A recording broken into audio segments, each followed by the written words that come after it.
Assalamu alaikum dear ones, this is your instructor Miss Komal here, and we are reading our new chapter, that is A Great Train Journey. So we meet two characters during reading. First one is Sajid, who is curious about trains, and he gets on a goods train going somewhere he doesn't know. The train runs fast, and Sajid comes to know that he is going far from his house. Meanwhile, we meet the second character and we don't know who he is. We know that there are no passengers in a goods train, as it doesn't carry people but it carries things. The second man speaks behind Sajid. He asks him whether Sajid had ticket or not. But Sajid gets confused. Then he asks him where would Sajid like to go. Sajid replies that he wants to go to China, England, Africa and Greenland and wants to visit the whole world. They are now constantly talking to each other. The second man asks Sajid to board a ship to go to China after leaving the goods train. So let's start reading further that what is going on in the chapter and what are they talking about.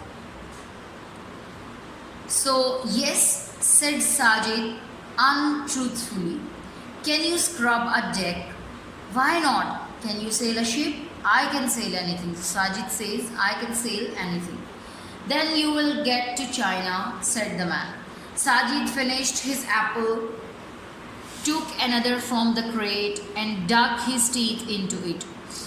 He took aim with the core of the old apple and tried to hit a telegraph pole but missed it by meters. It wasn't the same as throwing a cricket ball. Then, to make the apple more interesting, he began to take big bites to see if he could devour it in 3 mouthfuls, but it took him 4 bites to finish the apple, so he started on another.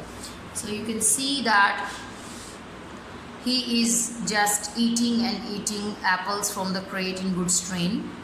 Sajid had always wanted to be in a train that would take him to strange new places over hundreds and hundreds of kilometers, and here was a train doing just that, and he wasn't quite sure if it was what he really wanted. So you can see in this short passage that how curious the first character Sajid is about the trains. The train was coming to a station. The engine whistled, slowed down. The number of railway lines increased, crossed, spread out in different directions.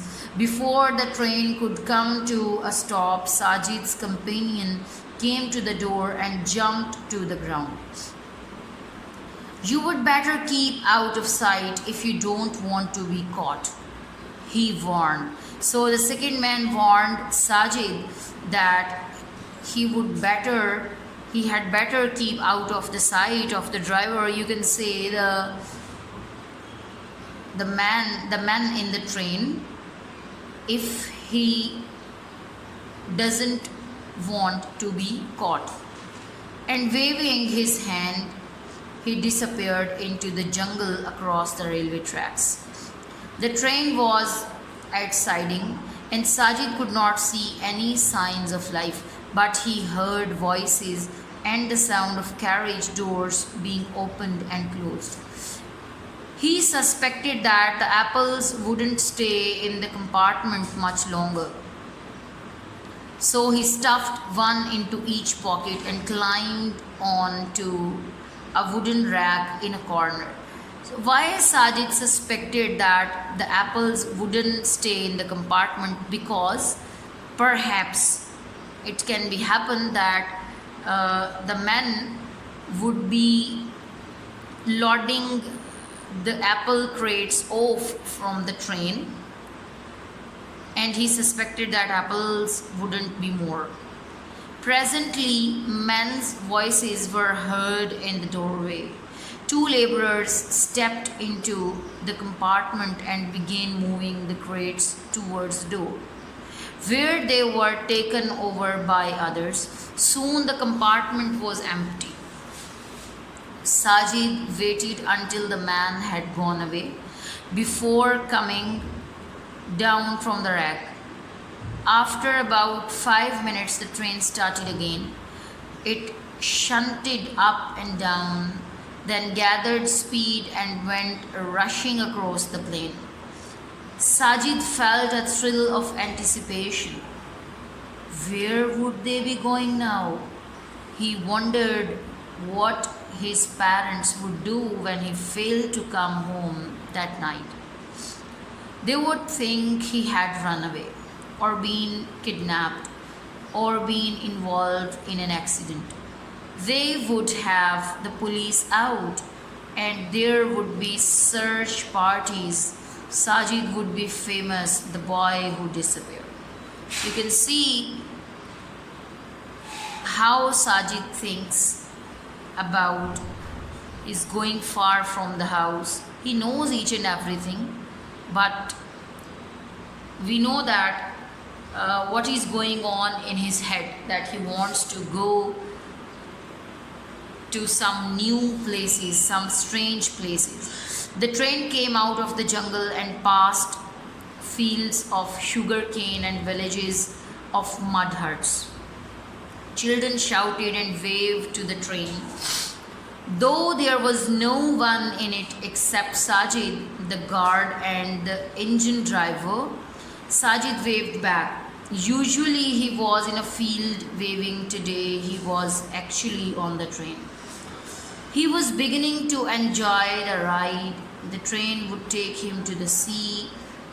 There would be ships with funnels and ships with sails, and there might even be one to take him across to the ocean to some distant land. He felt a bit sorry for his mother and father. They would miss him. They would believe he had been lost forever. But one day a fortune made he would return home, and then nobody would care anymore about school reports and what he ate and why he came home late. Umair would be waiting for him at the station, and Sajid would bring him back a present. An African lion, perhaps, or a transistor radio. But he wished Umair was with him now. He wished the ragged hippie was still with him, and adventure was always more fun when one had company. He had finished both apples by the time the train showed signs of reaching another station. So you can see that he is a bit thoughtful about his parents, about his friends, about his company, but he is happy along with, as the train is going somewhere he doesn't know, means some strange place. So the train showed signs of reaching another station. This time it seems to be moving into this station itself, not just a siding. It passed a lot of signals and buildings and advertisement boards before showing to a halt beside a wide familiar platform. Sajid looked out of the door and caught sight of the board bearing the station's name. He was so astonished that he almost fell out of the compartment. He was back at his hometown after traveling 40 or 45 miles. Here he was home again. So, what is it in this paragraph? What the writer has revealed? We all know the writer wants to make us aware this fact that the goods train doesn't go so far and doesn't go so far away